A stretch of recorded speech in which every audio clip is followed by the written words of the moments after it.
अस्सलाम वालेकुम व्यूअर्स, आप सब कैसे हो? उम्मीद करती हूँ इंशाल्लाह सब ठीक होंगे। आज हम आपके सामने बनाएंगे एक मजेदार चटनी। रेसिपी स्टार्ट करते हैं। ये देखिए, मैंने एक साफ सा पैन लिया है और इसके अंदर जाएगा तकरीबन हाफ कप ऑयल। अब हम अपने फ्लेम को ऑन करेंगे। ऑयल में सबसे पहले जाएंगे लेमन। ये देखिए, छिलके के साथ मैंने लेमन लिए हैं और ये तकरीबन मैंने 6 से 7 अदद लेमन लिए हैं और उसके अंदर से बीज निकालिए। छिलका आपने बिल्कुल नहीं उतारना। ये बहुत मजेदार चटनी बनेगी जो कि आपको बड़े बड़े रेस्टोरेंट में बहुत महंगी चटनी मिलती है। लेमन को हम सिर्फ 5 से 10 मिनट के लिए फ्राई कर लेंगे मीडियम लो आंच पे। ये देखिए भैया, इसका आपको कलर थोड़ा सा चेंज नजर आ रहा होगा लेमन का।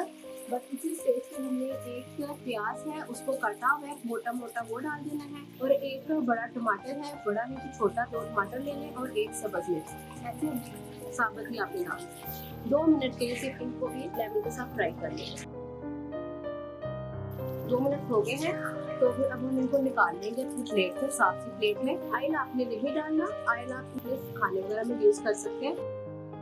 ये सारी सब्जियां इसमें निकाल, ये व्यूअर्स हमने निकाल ली हैं सारी सब्जियां। अब हम अपने एक चॉपर में डाल देंगे सारी सब्जियों को। बिस्मिल्लाहिर्रहमानिर्रहीम। लाल मिर्च 1 टेबलस्पून, नमक 1/2 टेबलस्पून, चीनी 2 टेबलस्पून, ये हम इसके अंदर डाल देंगे। बिस्मिल्लाहिर्रहमानिर्रहीम। हम इसको कवर कर देंगे, इसको ऑन करेंगे। बिस्मिल्लाहिर्रहमानिर्रहीम। चटनी देखें व्यूअर्स बन के हमारी रेडी हो गई है। इसको बाउल में निकालेंगे। चटनी हमारी बन के रेडी हो गई है। इसका मैं आपको टेक्सचर दिखा देती हूँ कितना ठीक है। अच्छा व्यूअर्स देखो, हम इसके लेमन के छिलके बिल्कुल उतारे, बिल्कुल लेमन के छिलकों का टेस्ट नहीं आ रहा और बहुत मजे की बनी क्योंकि फ्राई इतने करने से कच्चापन उनका दूर हो गया। आप तो फ्राई चिकन के साथ ले सकते हैं, फ्राई फिश के साथ लेते हैं, स्टीम फिश के साथ ले सकते हैं, बहुत सी चीजों पर ले सकते हैं। तो आप मुझे कमेंट बॉक्स में बताना कि आपको ये रेसिपी कैसी लगी है। इंशाल्लाह मैं नई रेसिपी के साथ सामने हाजिर होंगी। अल्लाह हाफ़िज़।